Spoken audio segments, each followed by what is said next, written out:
Good morning, good afternoon, good evening, wherever you are in the world. Welcome to our latest AIB Journals webinar featuring the latest research from our journals, Journal of International Business Studies and Journal of International Business Policy. I'm Klaus Meyer and I'm the host for the series today. The purpose, as most of you know, is to feature the research published in our journals in recent months or in fact forthcoming. Today we have a special event in that we feature a special issue published in Journal of International Business Policy earlier this year. Before we started, I would like to thank the people who make it happen. Of course, this is in particular the technical support provided by the AIB office. And in terms of the coordination of this series, it's Minbaeva, who along with myself has been coordinating the event, and then of course the editors of the journals and AIB itself make it possible. Just in terms of the process, we're going to have colleagues presenting 3 papers published in the Journal of International Business Policy recently in the special issue. You will have the opportunity to ask questions using the Q&A function, and I hope you can hear me because I suddenly was frozen on my own screen. Thanks for the thumbs up. Glad to see everyone. If you're interested in what we've done in the past, the webinars are available on the AIB website as well as on YouTube. And we have quite a resource library there, which you can use either for yourself or even give to our PhD students to tell them about current research in the field. You can actively participate in the discussions. Please put your questions in the Q&A function. Then the moderator, today Rob van Tulder, will pick questions and possibly aggregate some questions to ask and discuss with the panelists. And you also have the chance to vote questions up or so they come to the attention of the moderator. So we also get an idea of which questions people ask are of broader interest. Today's webinar are about the United Nations Sustainable Development Goals and what does it imply for business. And I'm very pleased that we have a moderator who is an expert in the field, that's Rob van Tulder from the Erasmus University in Rotterdam, who has been working on Yuan's SDGs and other topics in the interface of business and society for many years and published extensively. Many will be familiar with his work. Rob, over to you. Thank you, Klaus. I'm really happy to be here. It's 10 o'clock European time, and great that Naomi is here also from New Zealand time and everybody else from North American time. So great to be here. Let me share a screen with you because I have a few slides to share with you. Where am I? Opening statement. Yes. So we published in the Journal of International Business Policy a special issue of only a few months ago on the Sustainable Development Goals. And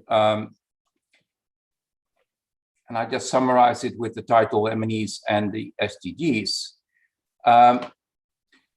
And actually, the context is important because we are still in the middle of the Corona crisis. And if you think that we are escaping from it, maybe in North America, yes, maybe in Europe, yes, but of course in Africa, no, and in the rest of the world, no. And this was a statement of the Secretary General of the UN, Guterres, but basically he's claiming that if we would have been more advanced in meeting the Sustainable Development Goals, we would in a much better position to deal with the coronavirus. And of course, the SDGs were initiated in 2015. So is this an overstatement? Is this sort of the arrogance of the UN? Or is it, what is true of this? And we know also part of the story is that it goes too slow. So that was also the reason why at a certain moment we wanted to do from the Journal of International Business Policy, but also for the IB community to really look at this from the perspective of international business. And why does it go slow? Of course, we all know sustainable development goes slow. Of course, we know corruption and whatever. But a big issue has been companies are embracing it too slow. And actually, it's not a lack of embracing the SDGs, but it's a lack of making them core. It's lack of ownership. It's lack of sort of it's cherry picking of the SDGs that are easy, but also not using the potential of the SDGs, which according to many studies is a sort of $12 trillion investment opportunity. But if you cannot make the link with your core business and understand the business case, integrate it in your strategies, in your partnering strategies, or actually this is the analysis made by many organizations, and I showed just a few of them.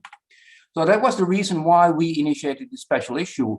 And just a little quote from the introduction that we wrote together with Susanna Rodriguez, Hafiz Mirza, and Kathleen Sexsmith, who were the co-editors of this issue. The question is no longer why MNEs should develop sustainable strategies. I think everybody, all the company strategists know this. The question is rather how. And then the question was, but what are the roles of MNEs in progress? What is needed? And how can IB scholarship shape that discussion and action? So that was also the main leading question of the special issue. And it was based upon a number of studies. So I just quote two studies in 2017, Witt and Dilliard, for instance, in the issue of transnational cooperation said, well, academic thinking is sparse related to the private sector and sustainable development, in particular also the Sustainable Development Goals. And Mio and others only a year ago, trying to take an overview, also a systematic literature review of the literature on this, basically said, well, more academic intervention is needed, meaning we need to understand much better the strategies, what is needed for that, and then in order to also help companies to become better oriented in their role as development agent. Now, you know, of course, as IB scholars, that multinationals, from a variety of perspectives, have been criticized for being unsustainable or tax evaders or whatever. So the part of the evidence, the proof of the evidence lies with the multinationals themselves. So this is one of those elements that I think it was important also to put that in the center of the journal. So what we then propose in the introduction, and that's part of what also the papers look at, but not all. So we also use the introduction as an agenda setting and say, what are the theoretical gaps that we need to fill in order to really make our contribution also to the very important sustainable development agenda? Asking which SDGs then, for instance, can create promising venues. And there's something there also that is really interesting. And most of the papers also chose a number of issues, a number of angles, and they came up with some very interesting propositions there. What are the empirical gaps and what is sort of the policy practice? This is the Journal of International Business Policy that we can also contribute to. Very short, a few slides, but it basically follows the logic of the introduction. In terms of theoretical gaps, there are two types of gaps that I think there is a major need for. One is theory development in terms of governance logic. So we talk about a world that is not governed by any sort of government, but by multilateral institutions. They create hybrid governance gaps, all sorts of efforts to deal with creating a sort of an environment in which companies can also contribute to sustainable development. However, it's not your usual regulatory environment. So how to deal with that on a global scale? Secondly, the theory development is actually looking at MNE strategies and business model innovation. The IB scholarship has not been very good in talking about the business models of multinational enterprises, and certainly not when then trying to look at impact, what they do. So it's about implementation innovation strategies, but also, for instance, the headquarters subsidiary alignment in sustainable business models. But also, for instance, if you want to look not only at poverty or at climate, but at the nexus of challenges, so to make a more nuanced assessment of how to deal with that, you have to strategize. So how to make a strategic management story, not just at one element, but also at others. And then, of course, value chains are one of those elements where we can look also at governance strategies or government environment, and at the same time at business strategies. So these topics, In terms of the promising venues, and I just mention a number of topics because I know, for instance, Lorraine will say something about, well, if companies focus on SDG 5, which is on gender, that's interesting because actually we know from other literature that if you tackle the gender issue, for instance, send girls to school, that might even be the biggest contribution to climate change. I hope Lorraine will say something about this because I don't have time to really deal with this. So we see a number of intervention points also for companies. So it's not just everything together and then make it very complex. There are intervention logics. And for instance, we know also that striving for a living wage in your value chain, something, for instance, Unilever just announced as one of the core tipping points or topics for their strategy, will make a difference. And there are a number of other nexus or intervention points. The third one is actually something that I put also in the paper, and I think all the authors share with me, is that since 2015, there has been an immense development of metrics.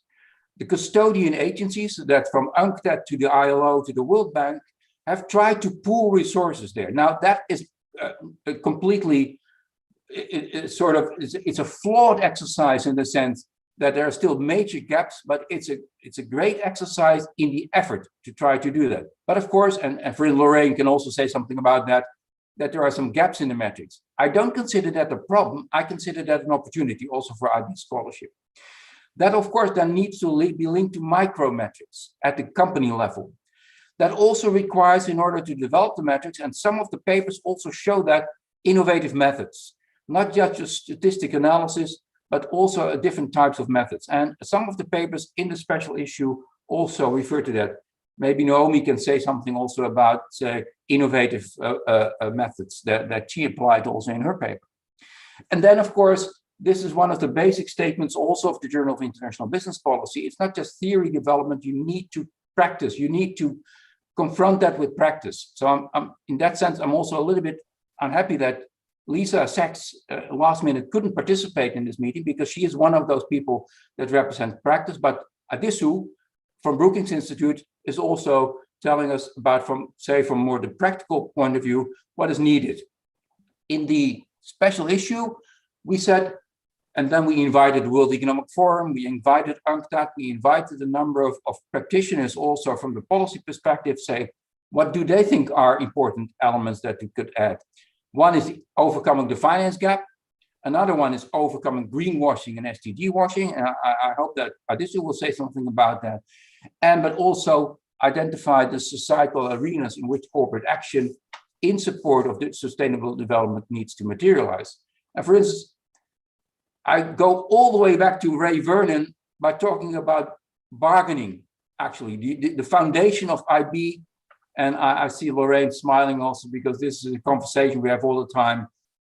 The old guys were not stupid in the sense that looking at international business as a bargaining game now becomes more important than ever. So anyway, that was the theme that also. Then in conclusion, there's an increasing ambition in the management sciences and not least in IB to conduct research on the grand challenges.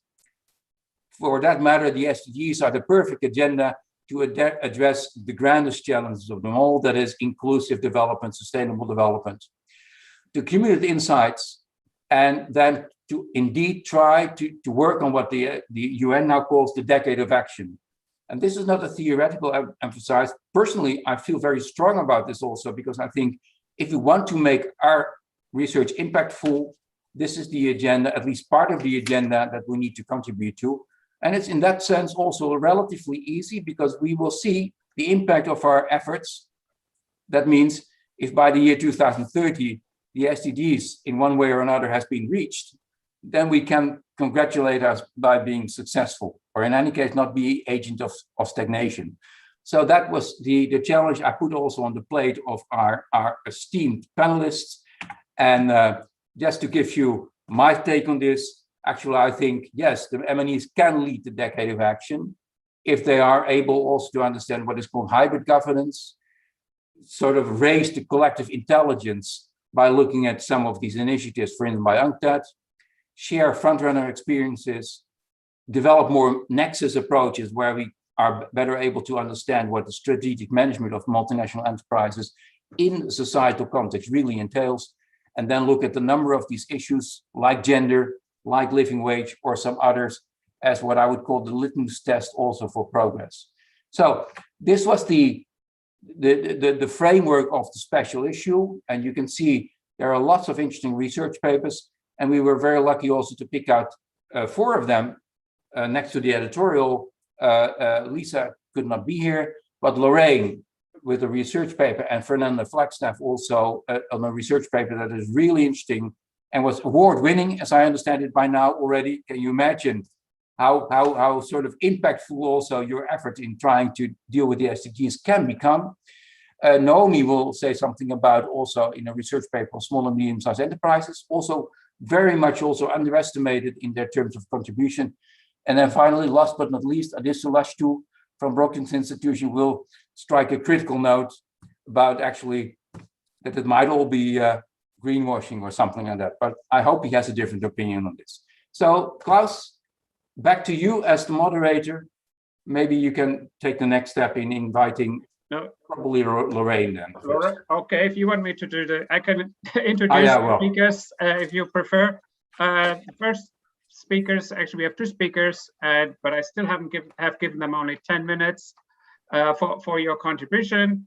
Lorraine Eden, everybody in AIB knows Lorraine, and I think Lorraine is the best to introduce Fernanda. Your paper is award-winning, so we really look forward to hearing what you have to say. Lorraine. Thank you, everybody. It's an honor to be here. I was thinking as I listened to Rob talk that in many ways this paper wouldn't be here if it weren't for Rob and his shepherding of this paper through the review process. I can remember our talks in Copenhagen about at the workshop on this and how he steered me on this paper, as did Sariana, in terms of expanding it from really what started as a narrow focus on gender indexes to a broader focus on the SDGs, which led Fernanda and I to look at wicked problems and evidence-based policy making, and this paper really grew. So I want to particularly say a thank you to Rob for this. And also thank you to AIB for basically bringing in the journal JIBP. Without JIBP, this paper would not exist. And I really, truly mean that this journal is a way for all of us as IB scholars to reach out of the more narrow technical things we do and engage with the real world. And of course, the 2030 problem is a huge problem for us and one that we need to focus on. Okay, I'm going to share my screen now and talk a little bit about the process of doing this. I should share now. Are we okay? Is everybody seeing it? Good. All right. Let me say that this paper is co-authored with Fernanda Wagstaff at University of Texas, El Paso. Fernanda is really much more of a gender scholar than I am. So I think we were well matched on this paper here. And we're going to play team tag here. I'm going to start the paper, then Fernanda's going to talk, and then I'm going to come back and close in at the end. And hopefully we'll all do this within about 8 minutes. Okay. The paper is evidence-based policy making and the wicked problem of SDG 5. And it really looks at this question. Can multinationals and governments use evidence-based policy making to assess or address the wicked problem of the Sustainable Development Goals? And yes, and as Rob pushed us over and over again in this paper, we have actionable policy recommendations for both multinationals and governments here on this. So I just want to give you a quick overview of the paper and then show it to you as a picture. First, evidence-based policy making is something that a public admin faculty have known for years. It's been around a long time. It had its birth in systems analysis, where you identify a problem and you run along a line and you get a solution. Opposite to that, but springing out of the same base, is a literature on wicked problems. And this is one that I knew the term, but Rob introduced us to in his book on the SDGs. I'm going to talk about EBP and wicked problems and bring them together, arguing that you can bring these two literatures together and get blended insights and that they can be used for the Sustainable Development Goals. Key in here is the role of evidence. In other words, that very first noun, evidence and evidence-based policy is important. And our paper at its heart is about evidence. We're going to use this on a case study. So we're doing qualitative analysis, illustrating our theory development through a case study based on SDG 5 on gender equality. And we're going to look at gender equality indexes. We're then going to move to there for some insights in how blending works. And then rubber meets the road, our policy implications and how we really think this is going to work. So as you see in the diagram, I'm going to start by talking about wicked problems, move to evidence-based policy. Fernanda is going to come in and do the case study on gender indexes. And then I'm coming back to do section 4, where we blend the insights and we have policy recommendations. And so let me start. I think the key way to think about wicked problems is they're systemic. They have inherent complexity, and the complexity comes from the fact that there's a lot of conflict involved, a lot of stakeholders involved, and they're ambiguous and a high degree of uncertainty. Wicked problems theorists believe they can't be solved. As a matter of fact, to say solve is impossible to a wicked problems theorist. They can be resolved, they can be managed, they can be coped with, they can be dealt with, but there is no success. There is no solution in saying we got there and we're done. So they are wicked by nature and design, and the SDGs are wicked. And this is, as I said, my first introduction to this was reading Rob's book on the SDGs, where he talks about them as wicked problems. The solutions are never first best. I'm an economist. I'm trained in public finance. I know about first best solutions, second best solutions, third best solutions. At best, we're hitting third best here, right? We're doing and coping and managing with these problems. And in particular, given the nature of the problem, politics is really a problem. And they're going to talk a lot about politics here. And this is why JIBP is a perfect journal for this paper. Paralysis is also a problem. Not in my backyard. It's too tough. We can't deal with it. Let's just put it on the back burner and not worry about gender equality, for example, is a key issue here. Okay, evidence-based policy making. As I said, systems theory thought about this along a line. You identified the problem, you got to the solution. Nowadays, there's been quite a big change in the EBP literature. And if you look at it, it's really talking about a policy cycle. And I've highlighted on this cycle the places where evidence matters. First of all, you got to collect it, right? You've got to collect really good evidence. Then you have to figure out how to interpret it correctly. And there can be lots of pitfalls in the interpretation. Then you actually, once you've made the policy, you've got to set up monitoring. You have to have targets, you've got to monitor them. You have to have measures and instruments. And then afterwards, you have to do a stage where you've got to evaluate, revise, and then you go all around the circle again. And so evidence-based policy is almost a policy wheel where you start, but you have to continually iterate over and over again. All right, I'm now passing the floor to Fernanda, and I think I can mute myself. Fernanda, the floor is yours, and I'll move the. Thank you, Lorraine. To explore the wicked problem of gender equality, we conducted a case study on SDG 5, which really is a function of two domains. One is gender equality, and the other is empowerment of women and girls.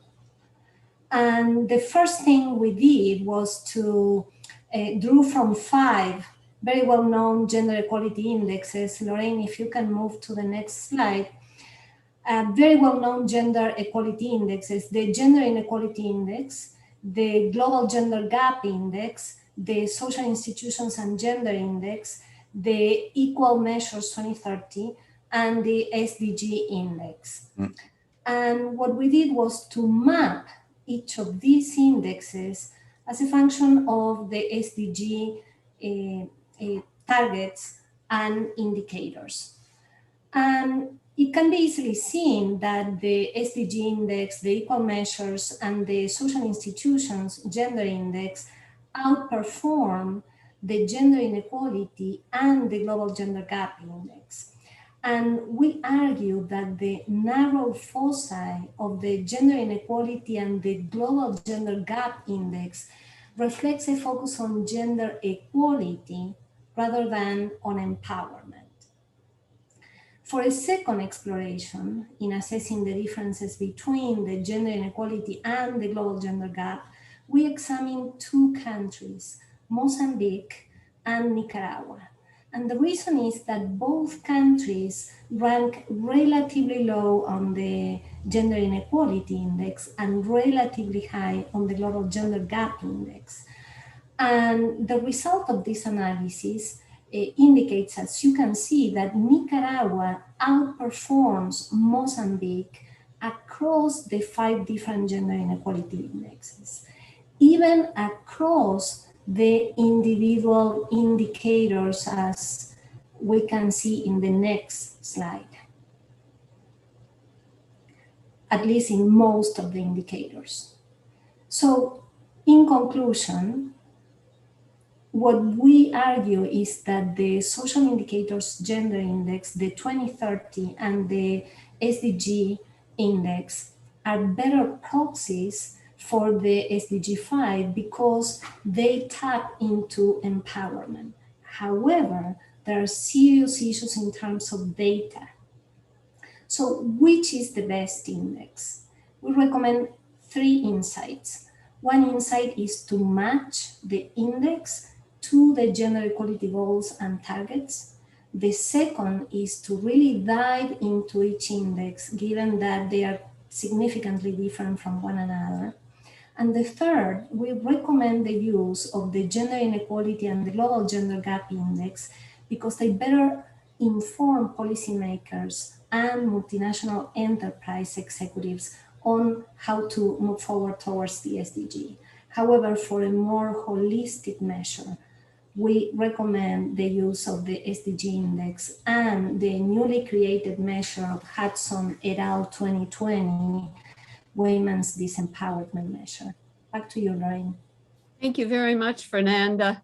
So let me move it. We've looked a little bit at the case study, and it's much longer in the paper. And I urge you to read it to see the richness of what's there. But let me move you to stage 4, where I want to talk about blending the insights and looking at the policy recommendations.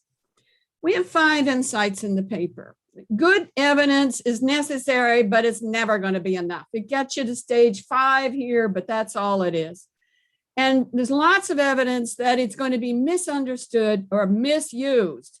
It's often trumped by politics. You can't make things happen without networks and partnerships. It's impossible to do this alone. And we're IB scholars. We know number 5 well. We work in an international, in a multi-country context where good evidence may work in one country and we know it doesn't necessarily work in the other. So it may work here, but it doesn't work here, there. So we have some recommendations for government policymakers, 3 and 4 for multinationals. First, the governments should really formally commit to evidence-based policy and prioritize collecting that evidence stage. It's kind of amazing to me that we're already this far along and we haven't finished an early stage in the evidence-based process. 2, we really need partners, particularly partners in getting the evidence together. And we talk about that in the paper at some length as to who can partner. And then lastly, we have to push all the way around the circle. You can't just stop at 3 o'clock with the evidence. You got to get all the way around to 12 and keep going again, all right? On multinationals, our first thing is we really want to commit to a global CSR strategy. And in a subsequent paper that I've done with Neeraj Srinivasan that's out in the latest JIBP, we move a lot talking about global CSR and how one might do that to move on the SDGs. Second, we really are in favor of public-private partnerships, and we think that firms too could also use that policy wheel, and we propose a new materiality index that looks like this. Originally, we thought about calling it the QSAE index and then decided nobody could pronounce it. So we decided to call it the SDG materiality index. It's a combination of, in effect, evidence-based policy and the materiality indexes that already exist ex post for reporting on the SDGs. It takes the targets and the indicators and says, what matters for you? Find ones that fit. Let's look at the impact that we expect to have and pick indicators, pick goals that fit and ex ante are likely to have the biggest impact. Then talk about actionality. Who is going to be affected? How is it going to work? Who are the actors? And that's coming out of a paper that Rob Van Tulder did with Van Zanden, right straight out of their paper. So we're building on that.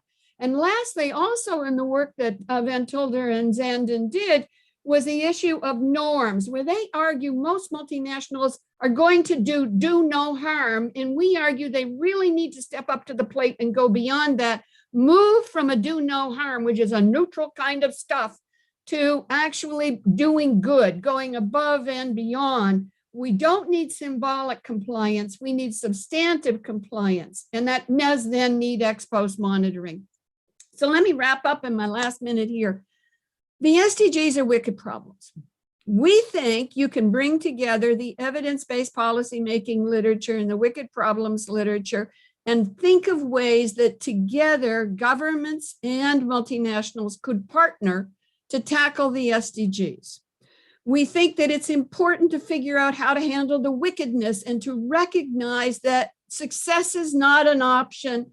We have to cope and manage and deal with this. We need good evidence, and it's high time we got it, all right? And we need more public-private partnerships. And we think looking at the materiality matrix might help multinationals.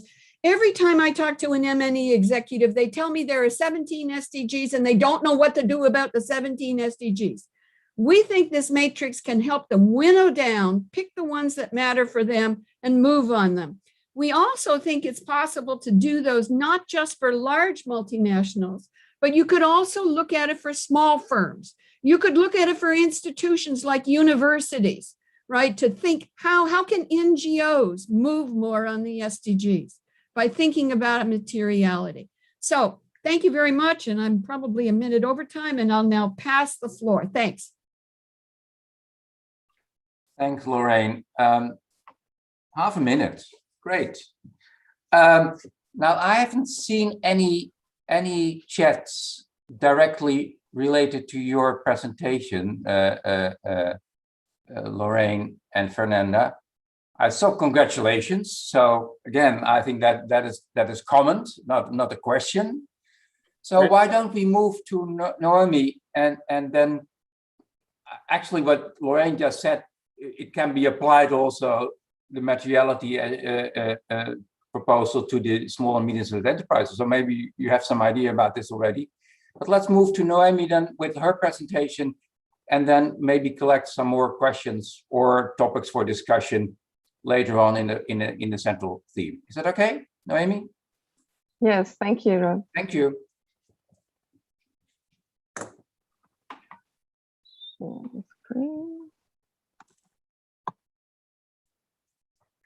Well, first of all, I would also like to thank Rob for managing the special issue process and for all the guidance that we have received. There were 3 other editors. Yeah, don't forget Afis, Susanna, and Kathleen. Yes. Apologies. Yes. You know, the people who are present always get more of the attention. Yes. So on that note, I co-authored this paper with Rudolf Sinkovic and Jason Achiachampong, so that I also share the light with them. So what you just said, that applies also to my co-authors. So we need to acknowledge their contribution. So a lot of things that Lorraine said, we are really looking at that also from a different side. We are looking at it from the small and medium-sized enterprises side, but a lot of the things that she said also apply to this context. So you will see synergies as we move along. So first of all, let me say a couple of words about the motivation this study was motivated by the observation that when the role of the private sector is discussed, the main focus is very often on multinational enterprises followed by large domestic firms. In a way, it is understandable because these are large firms and they have a lot of influence and they have a lot of resources, and their ability to govern and shape global value chains is acknowledged. So the logical expectation would be that these are the actors who can contribute the most. However, we also know from the literature that resources do not equal capability. And this is because MNEs might lack the on-the-ground contextual knowledge, and there is plenty of evidence for that can cause unintended consequences. And as we know from the work of Rob and colleagues, that standards and CSR can be used for SDG washing and also to bypass the root problems. So despite the fact that SMEs are often perceived as agile and innovative actors, and they are also perceived as capable of successfully engaging with political CSR and also the implementation of both formalized and improvised responsible business practices, in policy circles, the potential of these SMEs is sometimes underestimated, but they are not receiving the attention that they deserve as a source of valuable knowledge and hidden capability. And for that reason, they need more attention. At the same time, when they're investigated as part of global value chains, they tend to be portrayed as standard takers and not as actors that can actually drive standards or help implement them. Against this background, our study really sought to understand the conditions under which the collaboration of SMEs with large firms, whether they are domestic or multinational, leads to meaningful SDG contributions beyond SDG washing. And as Rob tasked me to talk a little bit about the methodology, this study was underpinned by a flexible pattern matching approach. And one of the tenets of flexible pattern matching is within qualitative research to start with deriving initial theoretical patterns from the literature and then matching them to the empirical evidence that from the data. And then through these matches or mismatches or sometimes surprising patterns emerge from the data, but because we predefine theoretical patterns, it is easier to theorize because you have more evidence and it's a more rigorous process. So the theory building process is better scaffolded through that. So the three main theoretical patterns that we identified and operationalized in the conceptual background section were the degree of freedom SMEs have to design interventions and execute them within the global value chain. So for that, we identified four types of degrees of freedom. The independent SMEs, when they are dealing with a large firm, the large firm is mostly interested in technical or quality standards, but the SME can also be a lead firm. So the SME has pretty much all the freedom. They want to do whatever they want in terms of responsible business practices. Then we have loosely governed SMEs where the lead firm only wants to know whether they are signatories of any third-party standard, but there is no further evidence required. We have the moderately governed SMEs where the lead firm wants more evidence, but the SME still has wiggle room for their own initiatives. And then the tightly governed SME, it is more like a straitjacket. They are required to perform a very broad range of tasks, including due diligence reporting. And most of the resources go into these activities, so they do not have a lot of wiggle room beyond that, or the capability to do so due to resource constraints. The second main theoretical dimension was the responsible action enablers. So we identified from the literature three main enablers. Those were the geographical proximity to the producers, because this study is conducted in the agri-food business sector. Then the ethical disposition of the owner managers and the extent of resources. And then the third, and I would argue one of the most important dimensions, is the business responsibility matrix that we recently published in Multinational Business Review. So we applied a more simplified version of it. The idea is that it's more of an ontological approach. So the idea is that every action can be mapped into this matrix based on two dimensions: the width of the responsibility that relates to the centrality of the action to the business model, and the depth of the action, which is about the meaningfulness of the action. So in terms of meaningfulness, we have superficial treatment of an issue, symptom treatment, and then root cause treatment. And in terms of the centrality, it's about whether they are part of the business model, meaning that whether it is related to the product of the service, whether it is about individual action, which is more about philanthropy and what people do outside of the business model, and collective action that takes into consideration networks and partnerships. So I already explained the methods. So the context is the agri-food industry. We particularly looked at the shea butter, coffee, and fruit and veg sectors. We conducted 22 semi-structured interviews, and the analysis was done with in vivo. So just to give you a very quick example of how the coding ended up looking.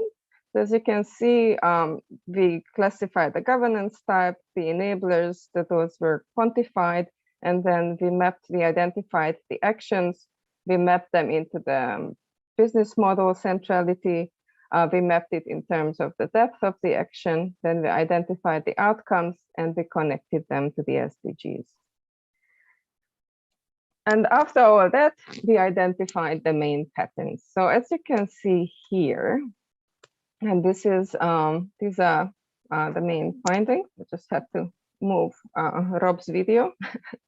Tight governance, and this is interesting, tight governance produced the highest number of superficial actions and the fewest symptom and root cause treatment. So although multinational enterprises and leaders may sometimes think that this is the right thing to do to really put a straitjacket on these small and medium-sized enterprises, the findings suggest that it will produce the least amount of effective outcomes. Independent and loosely governed SMEs on the other side of the spectrum exhibited the fewest superficial actions.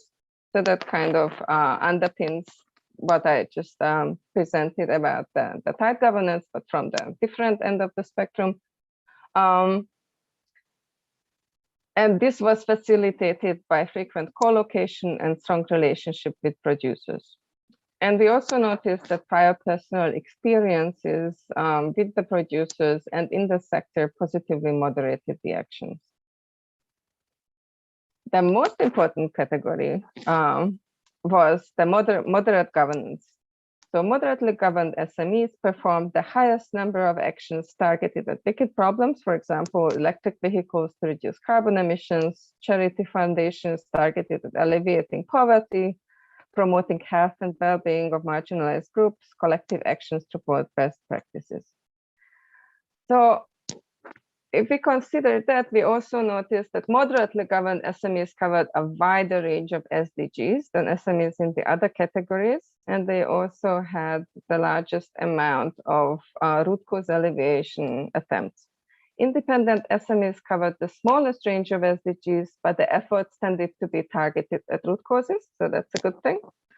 In contrast, tightly governed SMEs covered a wide range of SDGs, but most actions were superficial. So when we looked at what SDGs were covered, SDG 8, decent work, SDG 2, zero hunger, 12, responsible consumption and production, and 1, no poverty, received most contribution.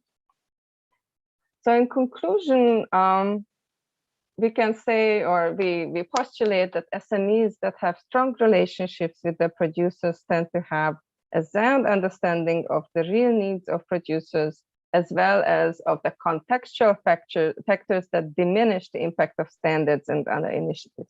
And this is very important because it signifies that they can represent a pocket of excellence, and they represent a vast knowledge that can be tapped into, because they are on the ground, they are the grassroots, they actually see the real problems, but they might not always have the resources to deal with it.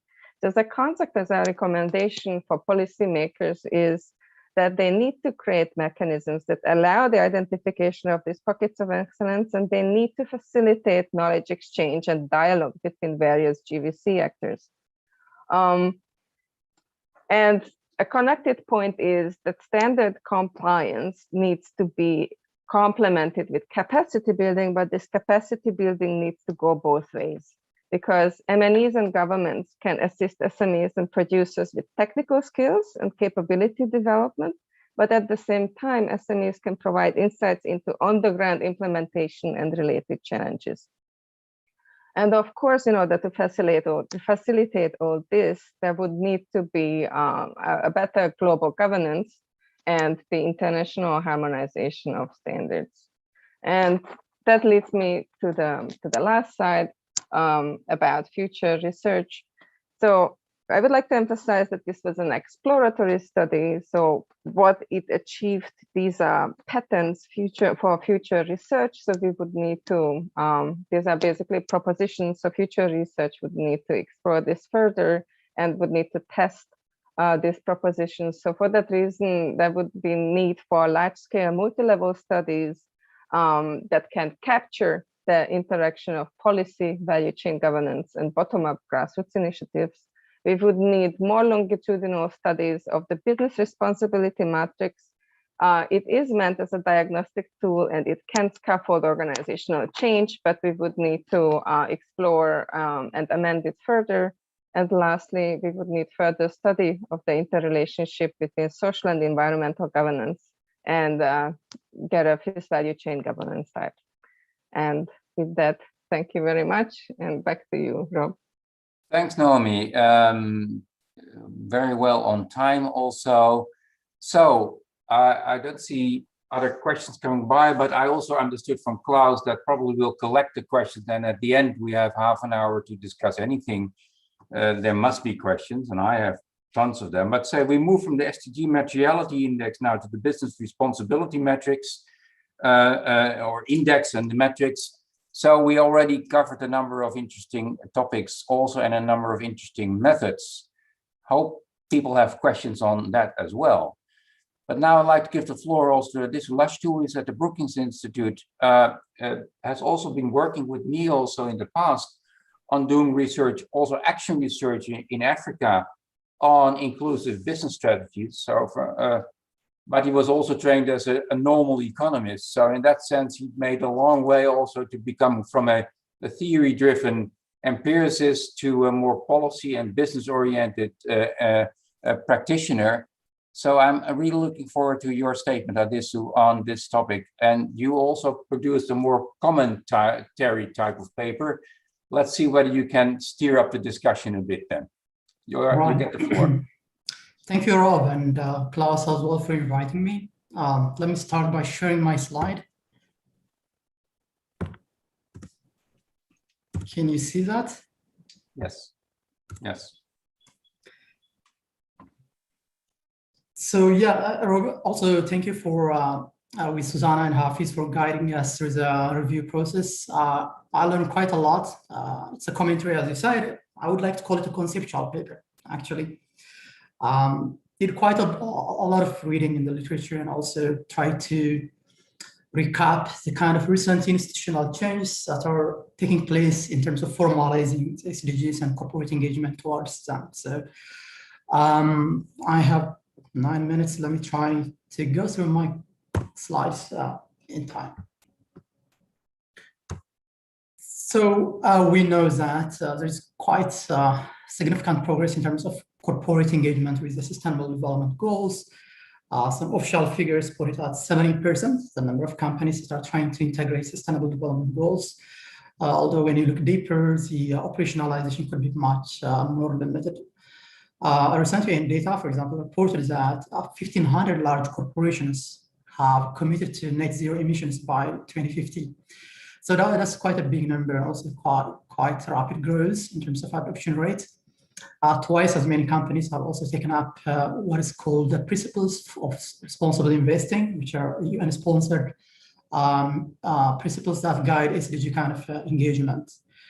So today in the US, it's estimated that about 1/3 of total assets under management are can be classified as SDG related, and the percentage at a global level is around 18%. So quite intensive and rapid progress in terms of integrating sustainable development goals and more broadly the SDGs into corporate strategies and investment decisions.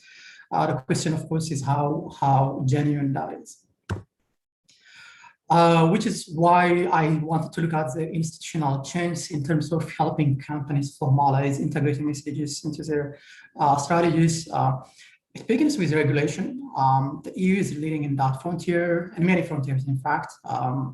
It has an upcoming climate law, which is going to be a binding document that's going to commit the Union for carbon neutrality by 2050. So that gives the European Union kind of the legitimacy to operationalize sustainability and climate neutrality into corporate decisions and other domains as well. In terms of corporate governance, for example, there's another forthcoming regulation that lays out environmental and human rights due diligence for directors, guiding them what they should do, what they should not do, and what kind of liabilities they might face in terms of violating those provisions. In terms of corporate law, we know that benefit corporations are now legalized in many countries, which allows directors again to pursue social and environmental provisions alongside commercial goals. Another major area of institutional change is corporate disclosure. Again, the EU is leading in this area. There's a forthcoming corporate sustainability reporting directive, which is going to cover around 50,000 medium and large companies that are either listed or active in the European Union.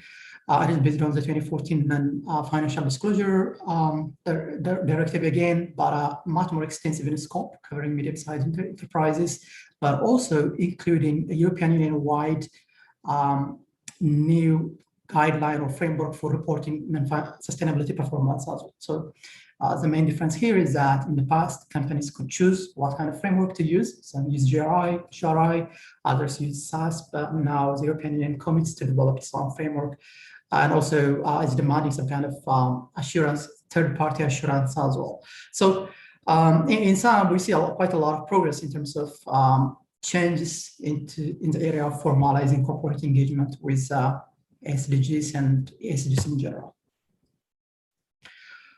Another thing apparent from this recent progress is that there's a divergence between the European Union and the United States. In the EU, most disclosure regime that's evolving and developing now is kind of mandatory and rule-based, while in the US, until now, there has not been any mandatory SG disclosure, partly because during the Trump era, the SEC wanted to represent only the interests of investors, and so does not want to privilege other stakeholders over investors, or allow that kind of information to be reported through mandatory disclosure regimes as well. However, there's still quite a lot of progress in terms of ESG commitment and disclosure in the US as well, partly because institutional investors, especially the big three, BlackRock, Vanguard, and Main Street, are acting as a kind of as a state, basically, because they are main institutional investors who have a wide portfolio, and so they are interested in minimizing systematic risk, and so they are putting a pressure, for example, on energy companies to take up sustainability goals. A recent example, for example, is Royal Shell, which was forced into adopting some kind of sustainability targets under pressure from its institutional investors. So, as I said, much of the current disclosure regime is quite voluntary or partially regulated, and the outcome is that there's quite a lot of limitations and uncertainty with the data. For example, there's quite a lot of management discretion.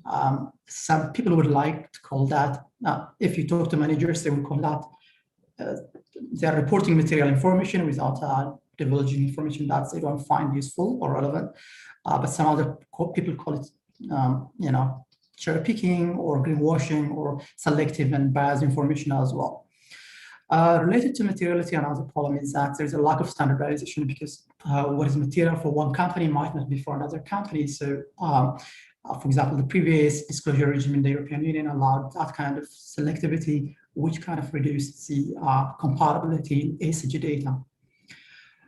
Quality is also a problem, data quality, because of lack of external verification. So you have to take the data at face value, because until now there has not been auditing mechanisms, and this is one of the things that the European Union's new directive, for example, wants to change. Comparability across ESG ratings is very low.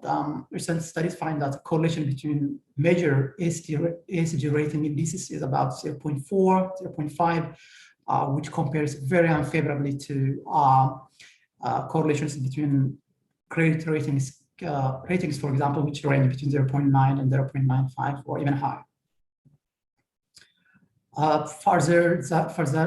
Furthermore, there's also a large firm and geographic bias. Large firms tend to have better ESG ratings, and European firms also to be better ranked. Recent rating by Sustainalytics, I think, for example, ranked BMW much higher than Tesla in its sustainability index, telling you that availability of information is also very important in terms of determining how well companies are ranked in these indices. So in sum, you have complex ESG outcomes, which are poorly defined, and also there's a lack of disclosure regulation and standards. And as a result, you have companies selectively reporting what they might find beneficial, leading to what people call corporate greenwashing. That leads to, for third-party raters, that leads to poor data availability and quality, leading to very unreliable ESG ratings. And eventually what you get out of that is a distorted investment decision, potentially leading to volatility in the stock prices and also misallocation of resources as well. So given my review of the literature and the current state of the institutional change, what I find to be potential avenues of future research for myself and for other people interested in this area, for example, would be the behavioral effects of upcoming disclosure laws, for example. A management science study, for example, of the 2014 European disclosure law found that stock prices or returns fell by about 1 percentage point, and the fall was much greater for companies that did not report non-financial information before, or also performed worse in those indices as well. So there's a similar kind of analysis on how companies are affected, how they to what extent they comply, and what kind of risks, litigation risks or other compliance costs they face from these laws would be one interesting domain of research. As I said earlier, there are also divergences in disclosure regimes. In the US, for example, any potential disclosure regime is more likely to be principle-based, while the EU is following a rule-based disclosure regime. So it will be interesting to know, both from the corporate angle and also from the angle of environmental and social outcomes, what kind of regime is accompanied with what kind of outcomes as well. For multinational companies, there's also an issue of conflicting disclosure regimes because many companies are listed in two places, and if the two places in where they're located happen to have conflicting regimes of disclosure, how they are affected. That would be also one interesting question of research, I think. More broadly, I think the ESG reporting ecosystem is very big and growing and dynamic. It's quite rapidly evolving as well. So close-up investigation of how this reporting ecosystem develops and how it's able to contain greenwashing and other kinds of negative externalities, that would be also an interesting area of future research, I think. Thank you for your attention, and Rob, I'll turn it back to you. Thanks, Adesu. Maybe you can unshare. Yes, there you are. A number of questions popped up during the conversations. I think there was a general question also asked quite early also on, it might be good to also discuss a little bit the limitations of the studies. So that's one pool of questions. I also noticed that there was Elizabeth also asked in the Q&A. I suppose that was a question also related to Lorraine and Fernanda on their presentation. Elizabeth says, well, evidence is important. Very often when bad things develop, a trajectory is already too late to tackle them. So what are your thoughts on making early interventions? And I suppose this also relates also to the policy discussion. And there was, Liang also had a specific question to Naomi, but I will address that later. And there was a question also on the issue of mandatory reporting. I suppose that also in response to Adissa's presentation, where basically the suggestion is there's too much voluntary reporting going on, which leads then to SDG washing or any other type of greenwashing. So I cluster that in terms of also the trend towards more mandatory reporting, but that also can have a negative consequence, because mandatory is only as mandatory as far as it goes in a global environment. But so I cluster the three types of questions now in 3 rounds, if that is possible. So let's first do a little round on the initial question on the limitation of the studies, and maybe Lorraine and Fernanda, and then Noemi, I can give you the floor on that, because your research papers are in that case also more relevant also for the question on what are the limitations of this. Thank you, Rob. Let me start with the limitations on Fernanda's, and Fernanda may have things she wants to add to ours. I was thinking about that. First limitation is we did a single case study, right? So applying this to other than SDG 5 is something we suggested others do, but we did not. Number 2, a common limitation in these types of papers is data. The middle section of the paper with the SDG indexes, of course, are time bound and will become older over time. A related issue is something that Naomi did in her paper, which is interviews, or the other way to do this in qualitative work is surveys. We didn't survey, although we used the results of surveys. We did, however, interview, but didn't really report them in the paper. And here I want to give a shout out to UNCTAD. We really did talk to James Jan's group at UNCTAD about the SDGs. And we tried to connect through with UN Women also. And basically anywhere we were, was around a multinational executive, I bent their ear, and I think Fernanda's probably done the same. Third thing I think is a limitation is very clearly, you can see this, is our paper is very top level. We posit a particular type of multinational in a particular country with a particular kind of government. The specificities, which also come through in Naomi's paper, of looking at different types of MNEs, different types of governments and different types of countries are important. But I'm a big believer in you got to walk before you can run. So doing a general paper on the big picture needs to be done before you then say, okay, let's parse it out and start talking about doing this for different types of governments and different types of places. Number 4, and this is probably something you can accuse us of, is a culture bias.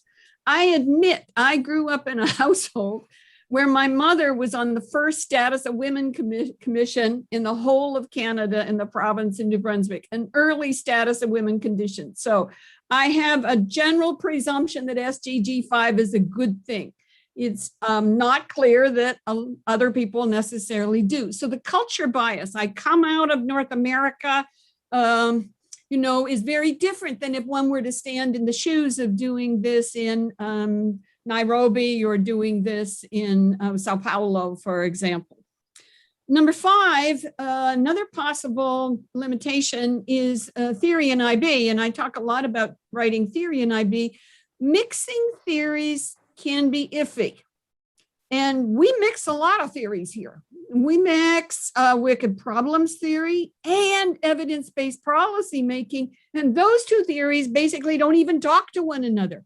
We actually say in our paper, we stepped out of the bounds of what political scientists are happy to do and said, look, you need to talk to one another. There's some possible overlaps in these 2 theories. And I think mixing theories needs to be done carefully here.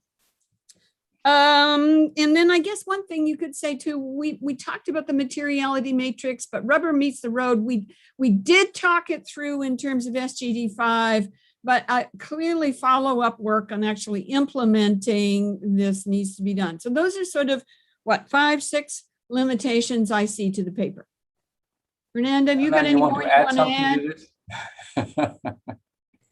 I would add to one of your limitations. I think that the materiality matrix it provides a good path to work.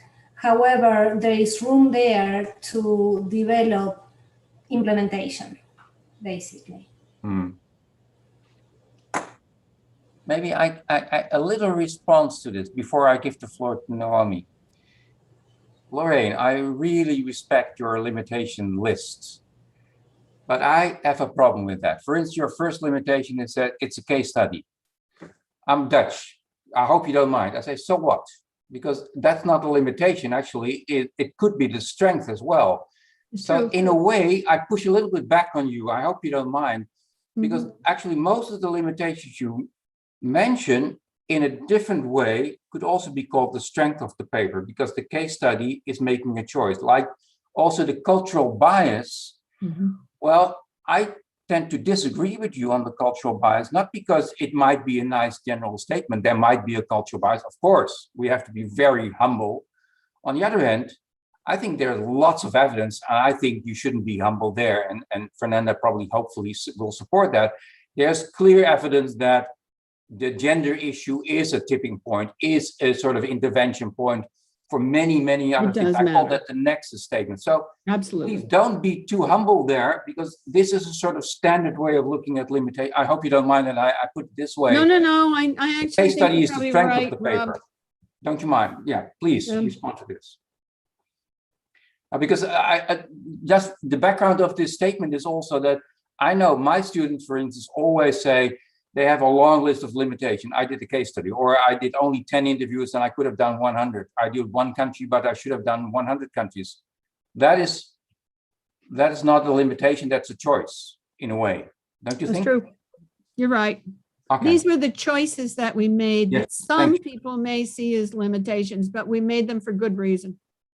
We'll come back to that also, because part of my story, and I think Noemi also referred to that, but you also referred to that, and Adisa referred to that as well. We look at companies and they take the avoid doing harm approach. Yeah. So the compliance approach.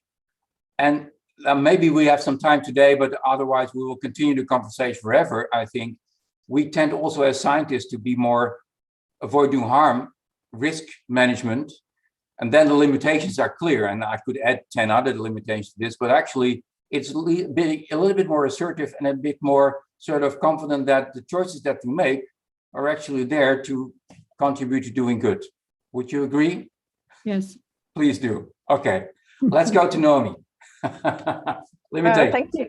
Thank you, Rob. And you responded to a certain extent to what to the question and also to what I was going to say, because yes, we have 22 interviews and it was a theoretical sampling, but because these firms represent such a small part of the overall population, one could say it's not generalizable.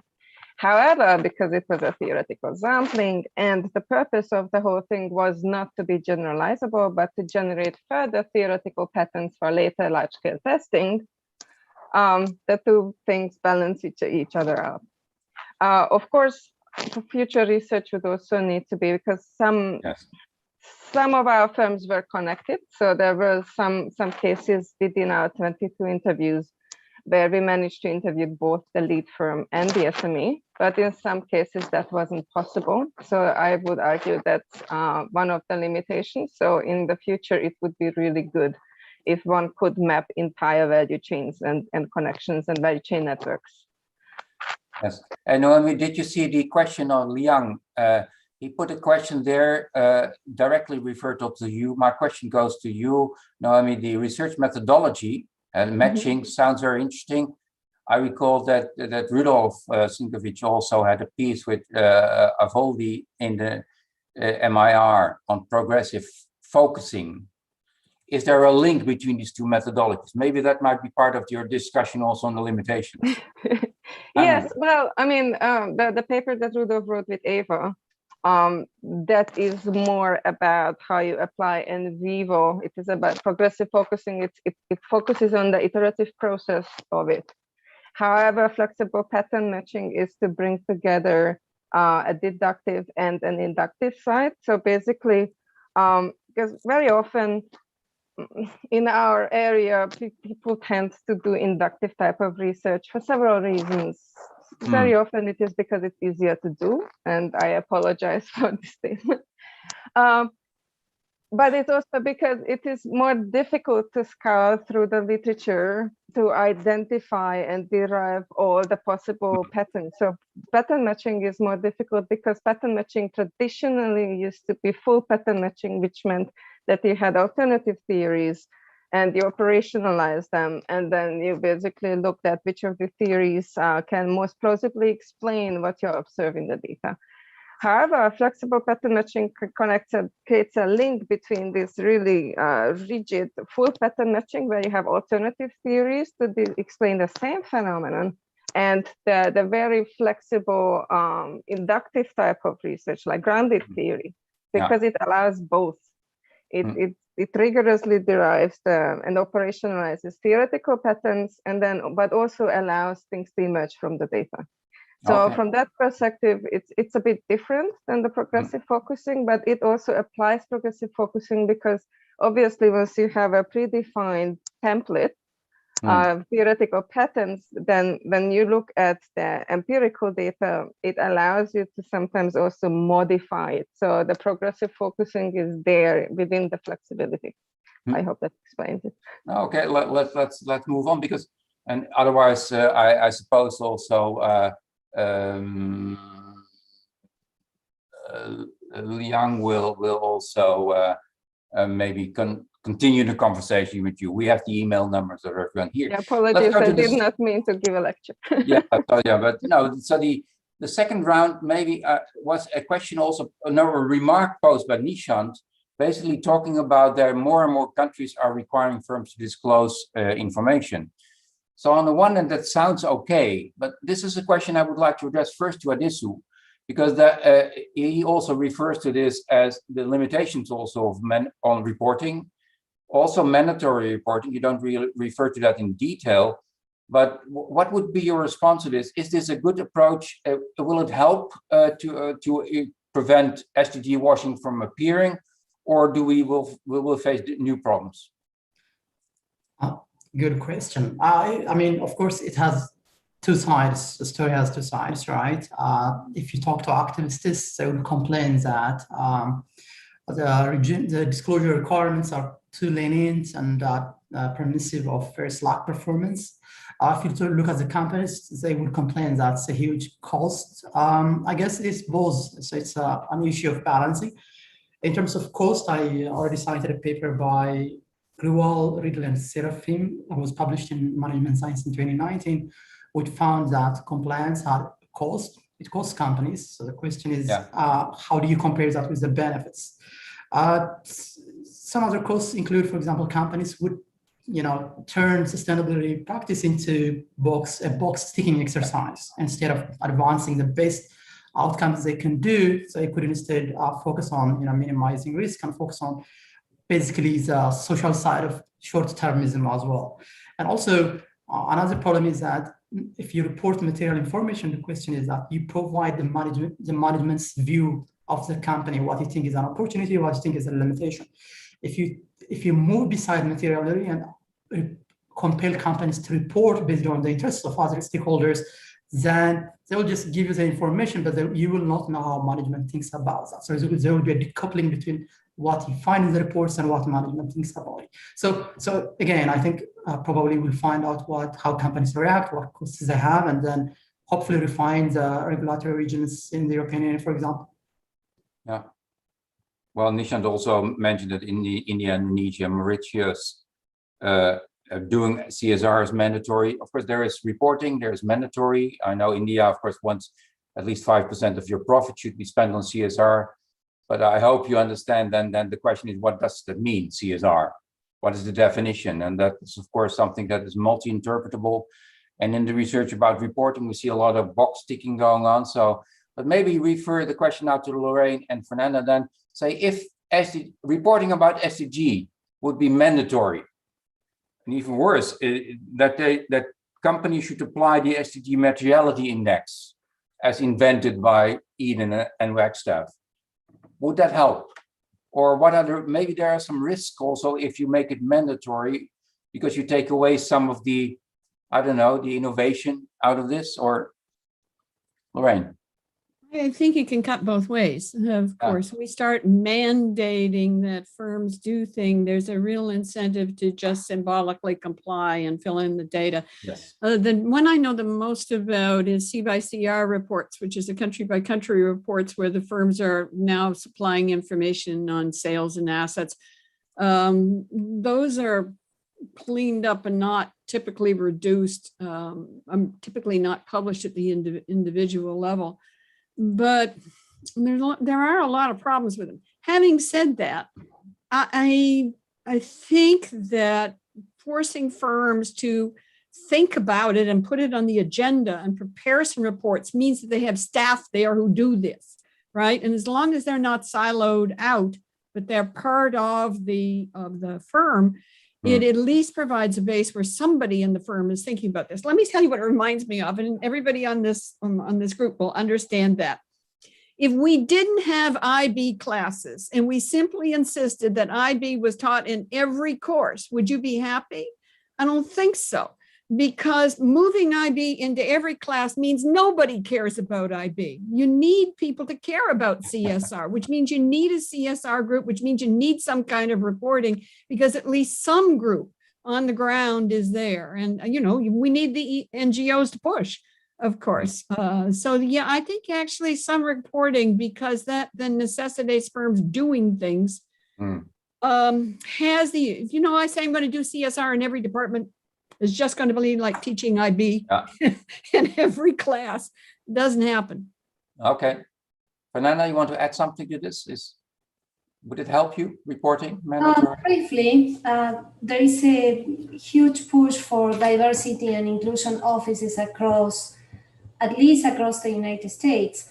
And I think that corporations and higher education institutions would benefit from the use of the materiality matrix. Yeah, okay. I mean, I suppose that mandatory reporting, for instance, for SMEs, this is the eternal debate also, that gives them what Adishu also refers to as a cost. And it goes at a high cost, and that, for instance, mandatory reporting, for instance, on fair trade labeling or whatever, or the certification that is needed for that is of course for SMEs and particularly a costly approach. So what could it benefit companies as well? Well, I will have to let my data speak and to speak for me and to answer this question. So interestingly, there were two voices that came out of the interviews. There was the one cluster voice when they say, yes, it is extremely time and cost extensive. And what some of the SMEs reported then when they want to go in and do an audit with some of the producers, they have to pay for it because the producers are over audited. So they say, well, it costs time, and if you want to come in and audit us for 2 days, then you have to pay us €1,000. So there is that side of it. And then there is the other side where the SMEs themselves say, well, there are so many standards, it would be good to just pick one and make them mandatory for everybody, because then at least we are all on the same page. So yes, it is a very difficult question. And also whenever there is a rule or there is some sort of mandated reporting, people immediately start to try to trick the system. So somehow we would need a solution that can balance so that there is enough flexibility to adapt, but at the same time, some sort of understanding to have a common ground is necessary. There are some quite lengthy questions now appearing in both in the chat box and in the Q&A. It creates a slight management problem for me here, not because the questions are not okay, but because the answering the questions might also be something that you want to do on an individual basis. But just try to see also this. Also, as a general question to the last round, where I want to give the floor to each of the participants of the panelists. Hopefully, you saw some of the questions. So, for instance, to Lorraine and Fernanda, there were some technical questions also on kind of the target level, your intervention logic, and say, for instance, a question was, well, actually things are going faster than you might register, so your intervention might be too late. So I translated in my view, and then Helen has a subsidiary question to that. When you say you look at the 169 targets, they're overlapping, and so you might be even too rough in your assessment. So that cluster, maybe you can have an answer to that, Lorraine and Fernanda. Then Noemi, for instance, there's a question also of Ismail talking about ESG, environmental sustainability studies, but also ESG metrics. You probably know also, and that Addisu in his paper, that I want to ask you the question as well. There's a lot of criticism, for instance, on ESG metrics, where it's too superficial. It's too, it's box ticking, and actually you measure something that then is only a very minimum level of sustainability, where companies then, for instance, can claim that they do more than they actually do.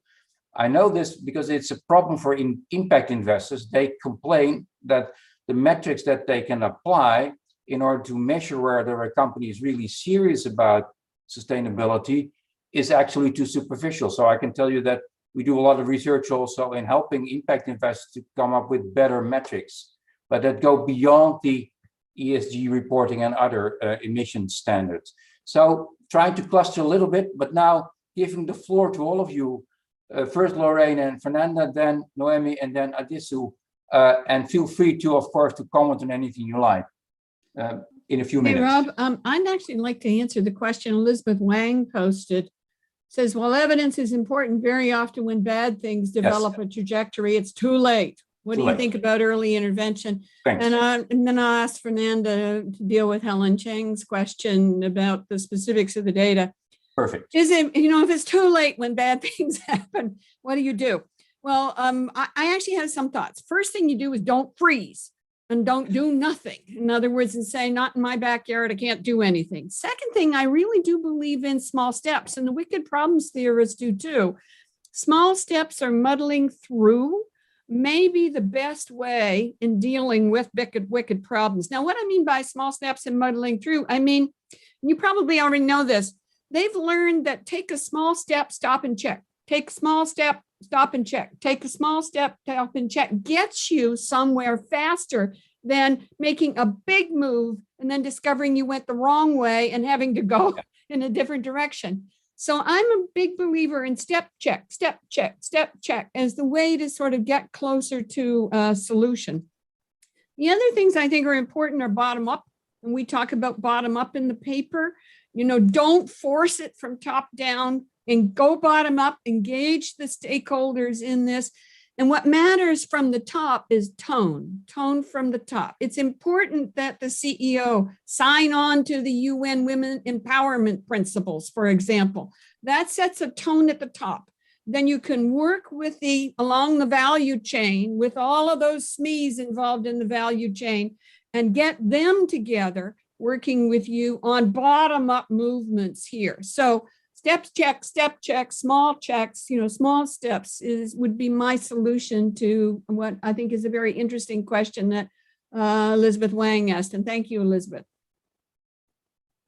But that has, of course, immense repercussions for you as a scholar also. How do you want to support this step check process in a sort of robust way, and publish about it in the Journal of International Business Studies, just to mention a little limitation? No? It is, but I'm going to pass to Fernanda. Sure. Interesting question about the... Fernanda. The only thing that I would add to Lorraine's is the quality of the evidence, the first step in the materiality matrix, really, and the application of the materiality matrix. But the quality of evidence is essential in the resolution of any crisis. Okay, thanks, Fernanda. Noemi. Yes, thank you. So I would like to build on Lorraine's small step and then stop and check it, because I think that also applies to this question about the superficiality of certain matrices. And that was part of the motivation behind developing the business responsibility matrix, Although in this particular paper, we applied a simplified version of it. The full version that was published in Multinational Business Review, that was exactly the motivation, that the aim of it, that you can map all actions in terms of depth and width. Because very often when a company starts something and they don't know how to do it, the impact will be very small. It might be very superficial, but I mean, we need to think long term. So the responsibility matrix would help them to, first of all, analyze, okay, where are the strengths, where are the weaknesses in terms of actions, even, and that matrix also includes something that has a very negative impact. And then it can help scaffold the change, because it can then track whatever these reporting standards ask you to track in terms of depth. So I would say that using the responsibility matrix as a complement to whatever is out there, GRI standards or any other type of reporting, could help to introduce these little steps and the check. Okay, thanks, Naomi. This is maybe the last round for you also, but I just refer also to Ivan's question, where he basically says, do you have any thoughts on how firms can match the existing firm level ESG indicators with the country level SDG targets? So I think you probably will be the best to answer that question, because it's part of your paper also. Yes, so it is possible, and we are working on it.